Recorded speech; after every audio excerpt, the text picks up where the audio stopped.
الحمد لله وكفى وسلام على عباده الذين اصطفى أما بعد. Maintenant, nous allons parler de la prière en groupe en elle-même, qui est composée de certaines règles. Et la première chose dont on va parler, c'est l'imama wa ahkamuha. Les règles de l'imam. Awalan, l'imama, c'est le fait de présider la prière. Elle a une valeur, elle a une vertu. D'ailleurs, Allah Ta'ala, en parlant de Ibrahim alayhi salatu wassalam, a dit dans le Coran qu'il a dit وَجَعَلْنِي لِلْمُتَّقِينَ إِمَامًا. De même que certains sahaba, ils ont demandé au prophète sallallahu alayhi wa sallam de leur donner une place pour présider la prière aux gens. Comme il est rapporté dans le hadith de Muslim et de l'imam Ahmad, donc dans ce hadith où le prophète sallallahu alayhi wa sallam dit que à la fin des temps, Isa alayhi salatu wassalam, qu'il y a toujours une partie de cette communauté qui combat dans la vérité et qu'ils sont prépondérants et que à la fin des temps, Isa alayhi salatu wassalam va descendre et que le dirigeant de l'armée des musulmans, l'imam, car le dirigeant c'est celui qui préside aussi la prière, il a voulu devancer Isa alayhi salatu wassalam pour présider la prière. Et Isa alayhi salam, il a refusé. Et il a dit que ça, c'est un honneur pour cette communauté de présider la prière des gens. Et Isa alayhi salam, il va prier derrière un simple musulman. Regardez Fadl l'imam. Bien qu'à la fin des temps, il ne viendra pas en tant que prophète avec un message, mais il viendra en faisant partie de la Ummah de Muhammad sallallahu alayhi wa alihi wa sallam. La question qui se pose quand on a su cela, qui est la personne qui mérite le plus de présider la prière des autres? Les savants ont divergé. Une partie des savants, le madhab de Abu Hanifa et de ses deux compagnons, et l'imam Thawri ou l'imam Ahmad ibn Hanbal, eux ils voient que celui qui préside la prière, c'est aqra'uhum li kitabillah. Aqra'uhum, on va expliquer après. Je ne le dis pas en français parce que même dans la compréhension de aqra'uhum, il y a divergence. Donc c'est pour ça que je laisse à aqra'uhum. Aqra'uhum, ça peut vouloir dire celui qui connaît le plus, ça peut vouloir dire celui qui lit le mieux. On va le voir après. Et ils se sont basés en cela sur le hadith de Abi Sa'id al-Khudri, rapporté par Muslim al-Nasa'i et l'imam Ahmed, où le messager d'Allah sallallahu alayhi wa sallam a dit, quand ils sont trois, que préside la prière l'un d'eux, et celui qui mérite le plus d'être imam, c'est celui aqra'uhum. On va voir qu'est-ce que ça veut dire aqra'uhum. Le hadith d'Abi Mas'ud al-Ansari, qui est le hadith rapporté par Muslim et Abu Daoud et Tirmidhi, al-Nasa'i et Ibn Majah, où le messager d'Allah sallallahu alayhi wa sallam a dit, préside la prière des gens, aqra'uhum, du livre d'Allah subhanahu wa ta'ala. Si dans le qira'a, dans la lecture, ils sont identiques, alors celui qui connaît mieux la sunna, c'est-à-dire les hadiths, prophète alayhi salatu wassalam, si leur connaissance de la sunna est identique, alors celui qui a fait l'hégir le plus tôt. Et si dans le hijra, ils sont identiques, alors c'est le premier qui s'est aqdamuhum silman, c'est-à-dire le premier qui est entré en islam, ou aqdamuhum sinnan, dans une riwaya, le plus âgé d'entre eux. Et que l'un de vous ne préside pas la prière dans le domaine d'un autre, et qu'il ne s'assoit pas dans sa place d'honneur, sauf avec sa permission. Le hadith de Amr ibn Salama aussi, où le messager d'Allah sallallahu alayhi wa sallam a dit, priez la prière en tant que telle heure et telle heure, et à tel moment et tel moment, et quand la prière vient, que l'un de vous fasse l'appel à la prière, et que préside celui qui connaît aktharuhum Qur'anan. Donc dans cette riwaya, ils ne parlent pas de aqra'uhum, ils disent aktharuhum Qur'anan, celui qui connaît le plus de Qur'an. Ce hadith est rapporté par al-Bukhari et Abu Daoud al-Nasa'i, et c'est un hadith sahih. Le hadith de Abdullah ibn Omar radiyallahu anhuma, quand les muhajiroun, ils sont arrivés à Al-Madina, à un endroit qui s'appelle Al-Usba. C'est un endroit à Quba. Avant que le messager d'Allah sallallahu alayhi wa sallam arrive à Al-Madina. Donc cette histoire elle est rapportée par Al-Bukhari et Abu Daoud. Idhan huwa hadith sahih. Qui était à cette époque-là C'était Salim, l'esclave de Abi Hudhayfa, qui présidait la prière pour les gens, car c'est celui qui connaissait le plus de Coran. Donc les Sahaba, ils se sont accordés à devancer celui qui connaissait le plus le Coran. Donc ça, c'est l'avis de ceux qui disent, celui qui doit présider, c'est celui qui connaît le plus, ou bien qui connaît le mieux le Coran. On va voir après, qu'est-ce que ça veut dire, aqra'uhum li kitabillah. Le deuxième avis, ils disent, préside la prière afqahuhum, la personne qui a la plus de connaissances dans le fiqh. Et ils se sont basés sur quoi? Premièrement, ils ont dit qu'au temps du prophète sallallahu alayhi wa sallam, comme les sahaba ils l'ont rapporté, ils apprenaient 10 versets et ils apprenaient toutes les règles qu'il y avait dedans. Après, ils apprenaient encore 10 versets. Donc il n'y avait pas des sahaba qui connaissaient le Coran, ils ne connaissaient pas le sens du Coran. Ceux qui connaissaient le plus le Coran, c'est ceux qui connaissaient le plus le sens et les règles du Coran. À l'époque du prophète alayhi salatu wassalam. Deuxièmement, ils ont dit quelqu'un sans fiqh, comment il peut présider la prière? Il ne connaît pas l'arkan, ni le wajibat, ni le shart, ni le sihha, ni sujud sahw, ni rien. Et aujourd'hui, on en trouve des gens comme ça. À part le Coran, Dandine, il ne connaît rien. Il connaît le Coran par cœur, il est capable de te le réciter comme un perroquet, mais il n'est pas capable ni de le comprendre, ni d'en tirer des règles, ni de présider. Kadhalika, le prophète sallallahu alayhi wa sallam, quand il était malade, il a devancé qui pour faire la prière pour les gens? Abu Bakr al-Siddiq, c'est pas celui qui connaissait le plus le Coran dans les Sahaba. Mais c'est lui que le prophète sallallahu alayhi wa sallam a devancé pour présider la prière des gens. Donc ça, c'est le deuxième avis qui disent, celui qui préside, c'est afqahuhum. Et quand on dit aqra'uhum, les hadiths qui disent aqra'uhum li kitabillah, c'est dans le sens celui qui comprend mieux l'essence et qui en tire les règles. Eux, ils disent cela. Taïb. Quel est l'avis le plus juste parmi ces deux avis? Allahu a'lam, l'avis le plus juste, c'est celui qui préside, c'est aqra'uhum li kitabillah. C'est pas afqahuhum. Aqra'uhum li kitabillah. Pourquoi? Premièrement, car que le prophète sallallahu alayhi wa sallam dans le hadith, il a dit فَإِنْ كَانُوا فِي الْقِرَاءَةِ سَوَاءً فَأَعْلَمُهُمْ بِالسُّنَّةِ. Donc si c'était aqra'uhum, ça voulait dire celui qui connaît le plus la jurisprudence et les règles religieuses, il n'y aurait pas eu besoin que le prophète sallallahu alayhi wa sallam a dit si dans la lecture du Coran ils sont équivalents, alors celui qui connaît le mieux la sunna. Il n'aurait pas eu besoin de faire cette différence-là, car celui qui connaît le mieux la sunna, c'est aussi afqahuhum, celui qui a le fiqh, la connaissance, car la sunna, c'est avec le Coran et la sunna, et c'est avec la sunna qu'on comprend les règles. Ça, c'est la première chose. Deuxième chose, le prophète sallallahu alayhi wa sallam, quand il a devancé Abu Bakr al-Siddiq pour présider la prière, il a voulu montrer à la Ummah qui est-ce qui méritait d'être le calife et le chef des croyants après sa mort. Donc, il l'a dit devancer. D'ailleurs, quand un jour il était dans son lit, malade, et il a entendu la voix de Omar ibn Khattab réciter, il est sorti. Il a dit, Allah et son prophète ne veulent que Abu Bakr. Allah et son prophète ne veulent que Abu Bakr. Il a bien voulu montrer qui mérite le mieux d'être le chef des croyants après moi, c'est Abu Bakr. Et effectivement, le chef, comme le prophète sallallahu alayhi wa sallam l'a dit dans le hadith, donc le émir, le chef des croyants, ou bien le chef d'un groupe en voyage, ou bien le chef d'un endroit, le chef de où que ce soit, le chef d'une maison, c'est lui le prioritaire pour présider la prière, devant tout le monde. Parce que le prophète sallallahu alayhi wa sallam l'a bien dit, que personne ne préside la prière devant quelqu'un dans son lieu de pouvoir, dans le lieu où c'est lui qui a la décision. Donc c'est pour ça qu'Abu Bakr a présidé la prière. C'est pour ça qu'Abu Bakr a présidé la prière, car c'est lui qui allait être, après le prophète sallallahu alayhi wa sallam, le chef des croyants. Walakin, il y a deux conditions pour que l'aqra, celui qui connaît le mieux le Coran ou le plus, on va voir tout de suite, c'est lui qui préside la prière. La première condition, qu'il connaisse les choses de base dans les sciences de la salat.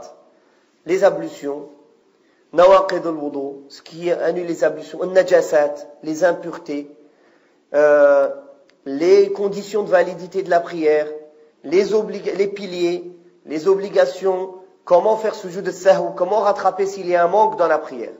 Et les règles de l'imam. il doit connaître au moins, en général, les choses les plus importantes de ces règles-là. S'il ne connaît pas les choses les plus importantes de ces règles-là, il ne peut pas présider la prière des autres. Il reste toujours ma'moum. Il ne préside pas la prière, mais il laisse quelqu'un qui connaît les règles présider la prière. Ça, c'est le shart al-awwal. Wa shart al-thani, la deuxième condition, c'est qu'il n'y ait pas un imam désigné dans cet endroit. Ou bien, c'est dans une maison. Si on est chez quelqu'un, l'imam de cet endroit-là, c'est le chef de la maison. Sauf bien sûr si lui, il n'est pas capable de présider. C'est-à-dire qu'il n'a pas les conditions dont on a cité auparavant. Il ne connaît pas ni fiqh as-salat, ni le wudu, ni rien. Dans ce cas-là, il laisse celui qui connaît mieux que lui présider, s'ils font la prière en gros. Non. Ou bien dans un endroit, par exemple, on arrive dans une société. Alhamdulillah, c'est des musulmans.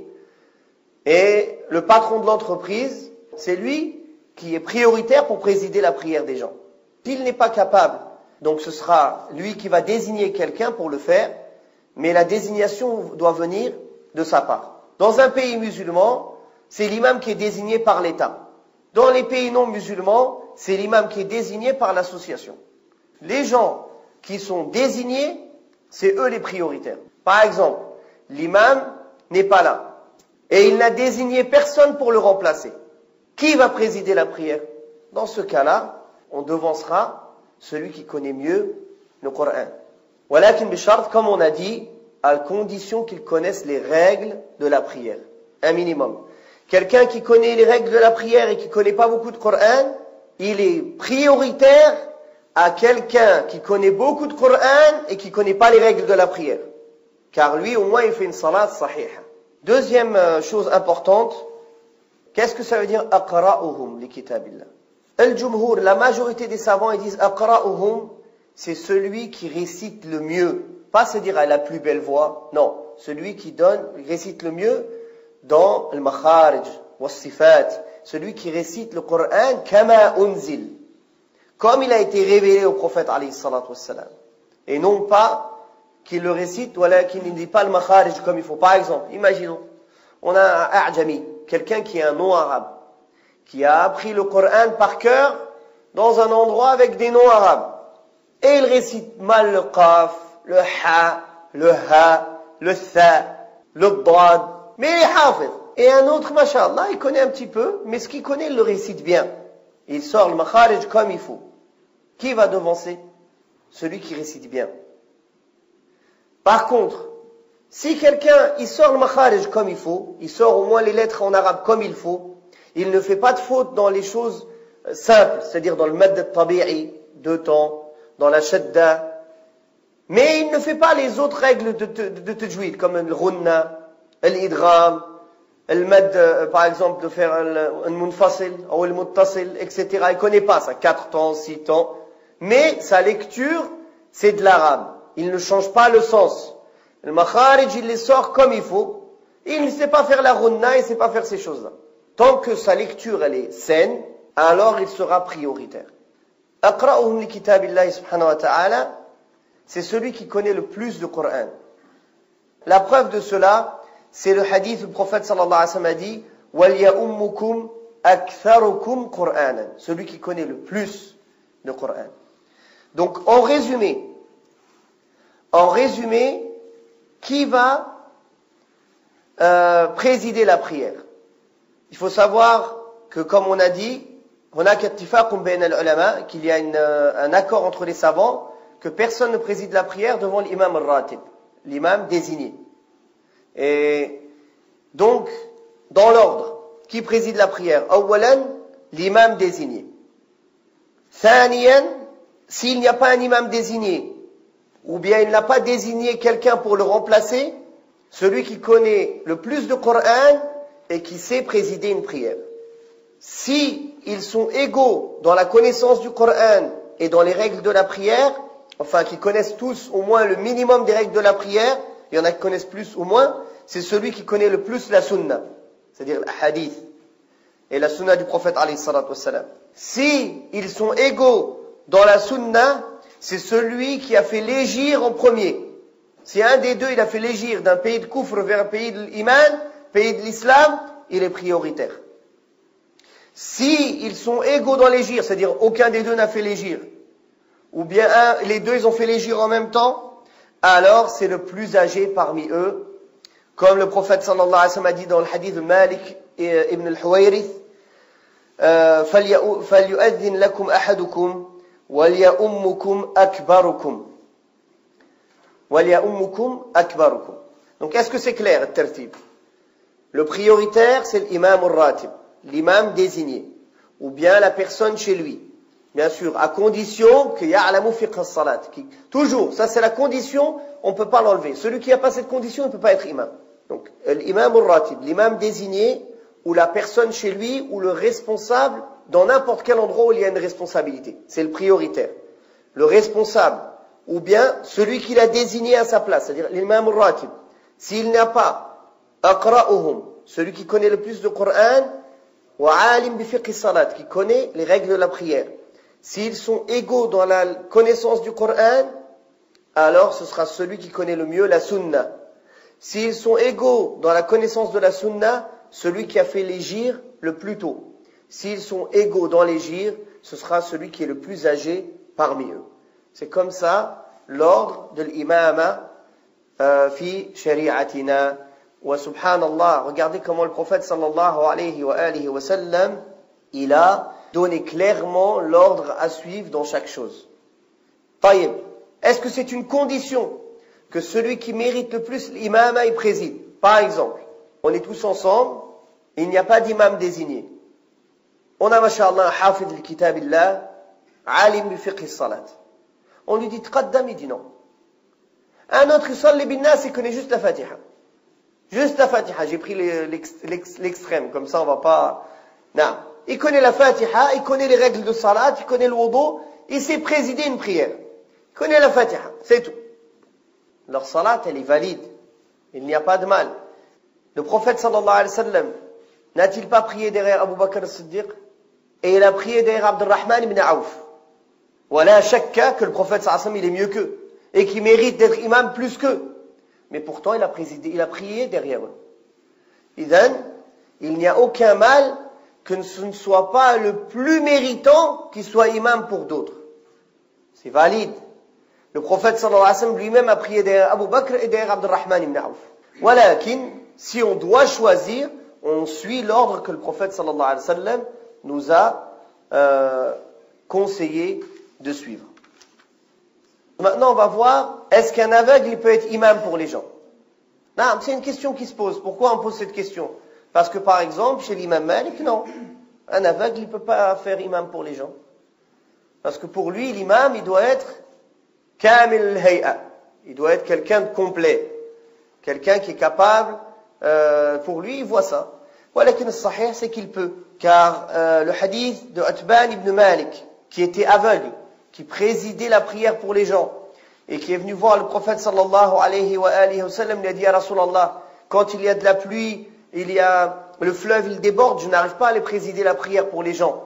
Alors viens prier à un endroit chez moi, pour que je puisse le prendre comme endroit de prière. Le prophète sallallahu alayhi wa sallam, il a été prié dans cet endroit. Donc, le prophète sallallahu alayhi wa sallam a accepté, et il a été d'accord que cette personne qui est aveugle, il puisse présider la prière pour les gens. Ce hadith il est rapporté par le Bukhari et Muslim. Un autre hadith rapporté par Abu Ya'la ibn Hibban, وهو حديث صحيح لغيره, où Aïcha radiyallahu anha rapporte que le prophète sallallahu alayhi wa sallam, il a laissé Ibn Ummi Maktoum présider la prière pour les gens à Al-Madina. Et Ibn Ummi Maktoum, il était aveugle. Donc le prophète sallallahu alayhi wa sallam, il l'a désigné être imam alors qu'il était aveugle. Ça prouve que l'imamatul a'ma ja'iza bila karaha. Il n'y a pas de mal en cela. Thaniyan, l'imama d'un esclave. Quelqu'un qui est esclave. Il n'est pas libre. À l'époque où il y avait des esclaves. Est-ce que sa imama, le fait qu'il préside la prière, c'est valide? C'est valide, on l'a vu tout à l'heure. Dans le hadith de Salim, Mawla Abi Hudayfa. Ou Mawla Hudayfa. Salim qui était l'esclave de Abi Hudayfa qui a présidé la prière pour les sahaba, ils l'ont tous désigné. Et c'est un ijma' des sahaba. Ça c'est un consensus de tous les sahaba qui sont venus des Qurayshi, les Quraysh, les Muhajirin, qui sont partis de Mecca, ils l'ont choisi comme imam pour eux.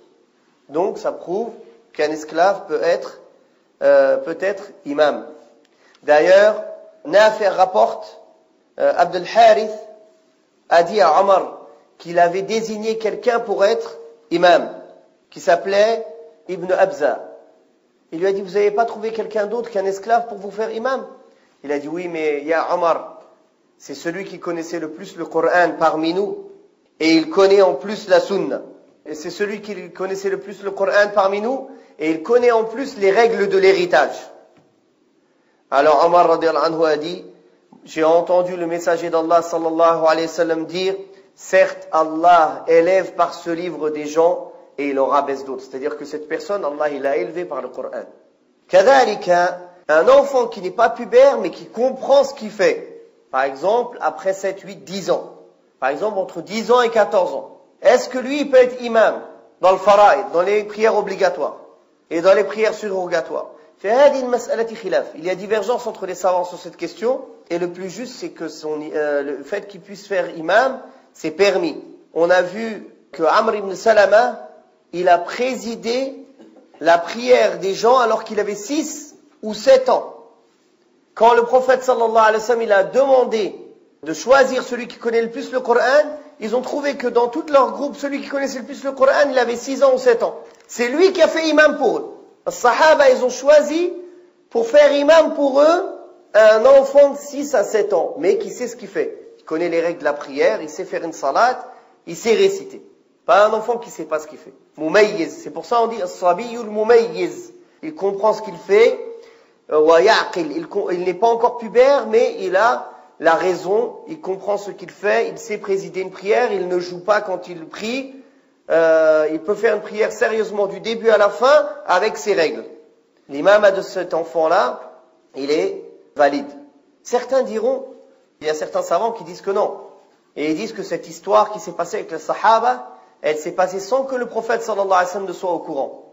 Mais on leur répond, ce qui se passe à l'époque du prophète sallallahu alayhi wa sallam, aux Sahaba, ils faisaient des choses à l'époque du prophète sallallahu alayhi wa sallam.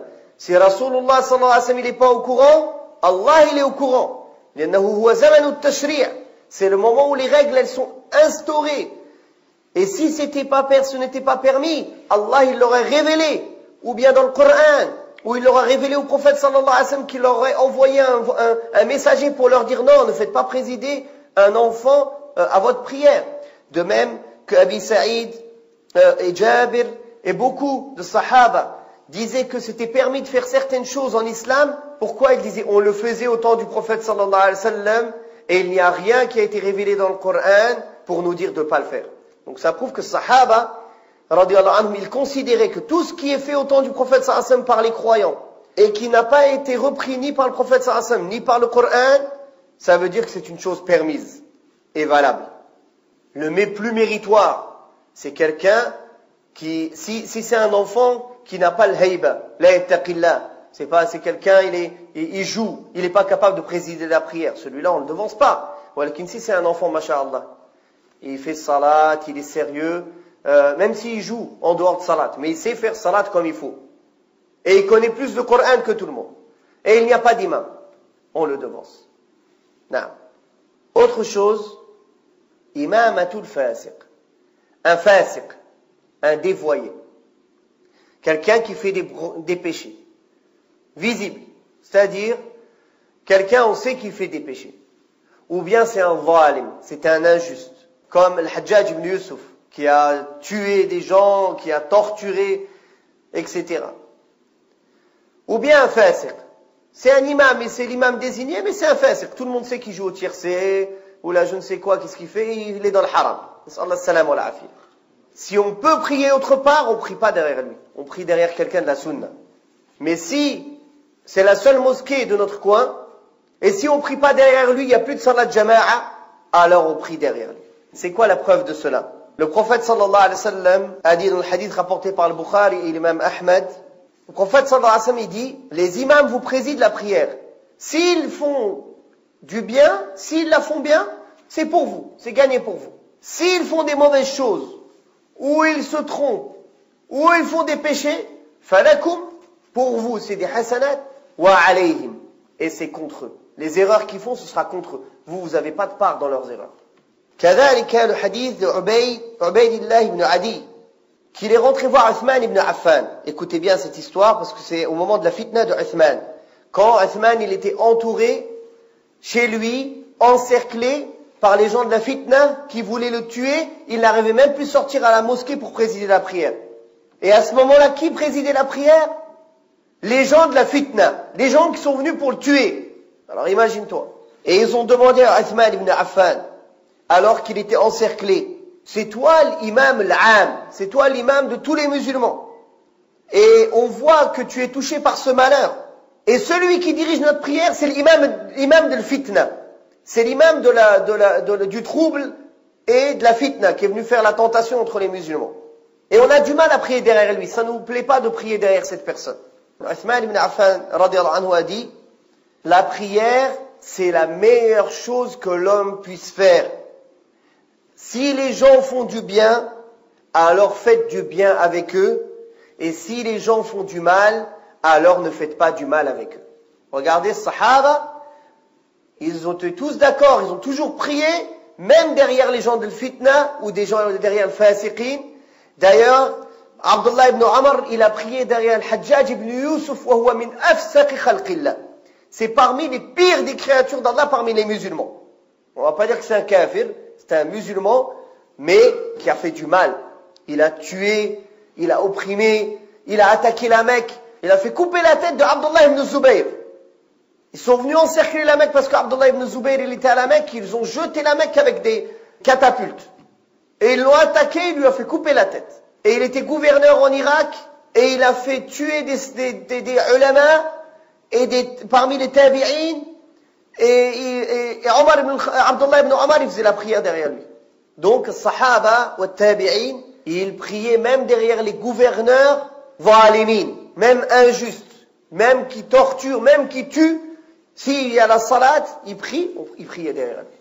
Bien sûr, si on peut prier derrière quelqu'un de la sunna, il faut prier derrière quelqu'un de la sunna et délaisser cette personne.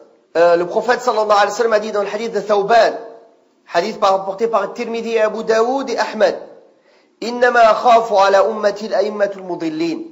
J'ai peur pour ma communauté des imams qui égarent les gens. Donc, si on peut prier derrière quelqu'un d'autre qui n'est pas un dévoyé, qui n'est pas un injuste, qui torture, qui fait du mal, alors on le délaisse et on prie derrière quelqu'un d'autre. Mais si on n'a pas le choix, c'est la seule mosquée du coin, et l'imam il est là, on ne peut pas le destituer comme ça, car on va faire la fitna, on va faire la division entre les musulmans, on va faire des problèmes, on prie derrière lui, et c'est tout. Non. Un mécréant, on ne peut pas prier derrière lui. Kafir, c'est deux sortes. Asli, kafir de naissance, il est resté kafir. Allah alam si c'est déjà arrivé, mais c'est possible. Ou un musulman qui a apostasié ou qui a fait du kufr. Par exemple, les gens qui adorent les tombes, ils se prosternent devant les tombes, yatamassahoun bil qubur. Kafir. Tu ne peux pas prier derrière cette personne-là. De même, quelqu'un qui renie le Coran. Par exemple, l'Ahmadiyya. L'Ahmadiyya, ils ont une mosquée ici, tiens, à Saint-Prix. L'Ahmadiyya, c'est une secte. Les ulama, ils sont tous d'accord pour dire que c'est des kuffars. Tu ne peux pas prier derrière ces gens-là. Ils font salat, ils font le hajj. Ils disent qu'il y a un prophète qui est venu après le prophète sallallahu alayhi wa sallam, Mirza Ahmed. Ils disent qu'Allah il parle en anglais. Et ils disent d'autres bêtises. Donc cela, par exemple, si tu ne sais pas, laisse aller cacher. Ta prière elle est sahiha, comme il a dit l'imam Ibn Hazm. Il a dit, si tu as prié derrière quelqu'un, après tu t'es rendu compte qu'en fait c'était un kafir, ou murtad, ou etc., tu ne reprononces pas ça. Pourquoi? Parce qu'au moment de prier derrière lui, tu ne savais pas. Tu as cru que c'était un musulman, il ne t'est pas demandé d'aller poser des questions à chaque imam. Si on est dans un pays musulman, le ministre des Affaires religieuses, lui, c'est son travail, de voir qu'est-ce qu'il fait l'imam, qui est l'imam dans la mosquée, est-ce qu'on peut le laisser. Walakin al-mastour al-hal, celui dont son état il est caché, tu sais pas. Zahiruhu muslim. D'extérieur, tu vois que c'est un musulman. Tu n'as pas à aller chercher les détails. Ni demander c'est qui, ni c'est quoi, ni ce qu'il croit. Si après tu t'es rendu compte que c'est un rafidi, quelqu'un qui dit que Sahaba c'est des kuffars, wa yasub à Aïcha, et qui dit que le Coran il n'est pas réel, comme le Shia, que le Coran qu'on a aujourd'hui c'est pas le Coran, alors tu ne pries plus derrière lui. Rafida. Déjà, leur vrai nom, c'est Rafida. C'est pas des Shia. Ils ont refusé. Quand un des descendants de Ali ibn Abi Talib, ils ont été le voir et lui ont demandé, qu'est-ce que tu penses d'Abu Bakr et Omar? Il a dit, mon père, il disait que c'était les meilleurs des gens. Rafadou. Ils ont refusé. Alors, summu min dhalika al-yawmi rafida. Ceux qui refusent la réalité. Pourquoi on ne dit pas que c'est des musulmans? Premièrement, ils disent que le Coran qu'on a ici, c'est pas le Coran. Ils disent qu'il manque des choses là-dedans. Eux, ils disent que le Coran qu'on a ici, c'est pas le vrai Coran. Donc, celui qui dit que ce Coran-là, c'est pas le vrai Coran, kafir. Parce que ça, c'est le Coran qui nous a été transmis du prophète sallallahu alayhi wa sallam vers les sahaba, etc. Celui qui dit ça, c'est comme s'il mettait en doute la parole d'Allah. Inna nahnu nazzalna dhikra wa inna lahu lahafidhun. Premièrement. Deuxièmement, ils disent que les sahaba, c'est tous des kuffars, sauf 7 parmi eux. Alors qu'Allah, dans le Coran, il a dit radiyallahu anhum wa radu anhu. En disant ça, ils ont démenti le Coran. C'est comme s'ils disaient Allah, c'est un menteur. Parce qu'Allah, il a dit radiyallahu anhum wa radu anhu. Eux, ils disent non. Ma radiyallahu anhum. C'est des kuffars. Donc, en disant cela, ils démentent le Coran. Troisièmement, ils insultent la mère des croyants, Aïcha radiyallahu anha. Et ils lui disent des choses graves sur elle. Quand on insulte ta femme, et on insulte tes compagnons, ça veut dire qu'on t'insulte qui? On t'insulte toi ou non? En insultant la femme du prophète sallallahu alayhi wa sallam et ses compagnons, en fait, ils insultent le prophète sallallahu alayhi wa sallam. Est-ce que Allah il a choisi des femmes égarées pour le prophète sallallahu alayhi wa sallam? Est-ce qu'Allah il a choisi des compagnons égarés pour le prophète sallallahu alayhi wa sallam? Abadan. Quatrièmement, les Shia yastaghithuna bi Ali wal Hassan wal Hussein min dunillah. Ils demandent à autre qu'Allah. Ils disent Ya Hussein, Ya Ali. Ils ne demandent pas Ya Allah. Et Shia, ils sont plusieurs sortes. Il y a des sectes et des sous-sectes. Les gens du commun qui ne savent pas, là nous kaffiruhum ayniyan. On ne dit pas c'est un kafir bil ayn, lui. Parce que huwa jahil, peut-être que si la vérité lui vient, il acceptera. Les ulama, ils disent ça. Nos savants aujourd'hui disent que ammat al-shi'a la tukaffiruhu ayniyan. Tu dis pas, toi, tu es un kafir à une personne précise. Mais tu dis, shi'a ammatan, en général, les shi'a, c'est des kuffars. Mais leurs ulama, c'est des kuffars. Parce qu'ils savent ce qu'ils font et ils refusent avec connaissance. Et eux, dans leur discours officiel, ils disent que, soi-disant, on est des frères, etc. Mais si tu lis leurs textes et leurs écrits, ils ont des textes que si un mur il tombe sur un sunni, tu dois pas le prévenir, tu dois laisser tomber le mur sur lui. Nous, on dit que même si le mur il tombe sur un âne, on doit sauver l'âne. Alors qu'est-ce que tu dis d'un être humain? Que ce soit un kafir, ou que ce soit un musulman, ou que ce soit un chrétien ou un juif, on va le sauver. Eux, ils disent, si le mur il tombe sur un sunni, tu laisses le mur tomber sur lui, s'écrouler sur lui. Tu vas pas le sauver. Et encore d'autres. Donc si on sait que par exemple c'est une mosquée, dans une mosquée c'est une mosquée de Shia, on prie pas dedans. On va pas prier avec eux derrière eux. Si tu n'as pas trouvé d'endroit, tu pries tout seul, salatuka sahiha. Si pendant la prière, tu te rends compte que c'est un kafir qui préside, tu mets l'intention que tu pries tout seul. Tu vas faire les gestes en même temps qu'eux, mais tu fais tous les piliers, toutes les obligations seul. Comme si tu priais tout seul, même si tu es dans le rang.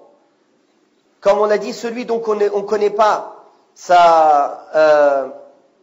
on ne sait pas si c'est quelqu'un qui est un mubtadi', qui est un innovateur, ou bien c'est un dévoyé ou un égaré, on ne sait pas. Les 4 imams, l'imam Ahmad, Shafi'i, Malik, Abu Hanifa et d'autres parmi les grands savants de l'islam, ils ont dit, on prie derrière lui, et notre prière elle est valide, on n'a pas besoin d'aller chercher les détails. Si après tu sais que c'est quelqu'un qui est un innovateur, un égaré, tu pries derrière quelqu'un de la sunna, si tu peux. Si tu sais que c'était quelqu'un qui fait des bid'a mukaffira, qui fait des bid'a, des innovations qui peuvent être du kufr, tu pries dans une autre mosquée. Mais tu n'auras pas besoin de... La majorité des savants voient que si tu sais que c'est un kafir, tu refais la prière. Au sahih, c'est que tu n'as pas à la refaire, car au moment où tu as prié derrière lui, tu as fait selon ta connaissance. Donc, Allah Ta'ala ne t'a pas imposé la connaissance de l'invisible. Autre chose, est-ce qu'une femme, elle peut présider la prière des hommes? Même que. Le prophète sallallahu alayhi wa sallam a dit, le peuple qui donne la direction de leurs affaires à une femme ne réussira jamais. Quelle affaire plus importante que la prière? D'ailleurs, ça a été rapporté que depuis le temps du prophète sallallahu alayhi wa sallam jusqu'à aujourd'hui, jamais une femme n'a présidé la prière des hommes, même dans une maison. Idhan, la tasih. Quelqu'un qui prie derrière une femme, sa salat, elle est batila. Elle est invalide. Mad dalil, man ahdatha fi amrina hada ma laysa minhu fahuwa rad. Celui qui invente quelque chose dans cette religion, elle est refusée. Comme le prophète sallallahu alayhi wa sallam l'a dit. Dernier point pour aujourd'hui, Inch'Allah. Celui qui préside un peuple, alors que les gens, ils ne l'aiment pas. Donc ce hadith d'Abu Umama où le prophète sallallahu alayhi wa sallam a dit 3 personnes, leur prière, elle ne dépasse pas leurs oreilles. C'est-à-dire Allah, il n'accepte pas leur prière. Un esclave qui s'est sauvé, à l'époque où il y avait des esclaves. Une femme qui laisse son mari dormir fâché contre elle. Allah, il n'accepte pas sa prière. Elle ne dépasse pas ses oreilles. Et un imam qui préside la prière alors que les gens derrière lui, ils ne l'aiment pas. Celui-là aussi, la prière, elle ne dépasse pas ses oreilles. Cette mise en garde, elle est pour l'imam que les gens n'aiment pas à cause de quoi? À cause de son égarement. Parce que c'est un égaré. Parce qu'il est injuste. Walakin, si c'est quelqu'un dans la sunna, si eux, ils ne l'aiment pas à cause de la sunna, à cause du fait qu'il applique la sunna, à cause du fait qu'il appelle les gens al-kitab wa sunna, alors c'est les ma'moumin, c'est les gens qui prient derrière lui qui ont le péché et non pas l'imam. Autre chose, il n'est pas permis à quelqu'un de présider dans une prière alors que l'imam al-ratib, l'imam désigné, il ne l'aime pas. Il ne veut pas de lui. Par exemple, quelqu'un, il est imam dans une mosquée.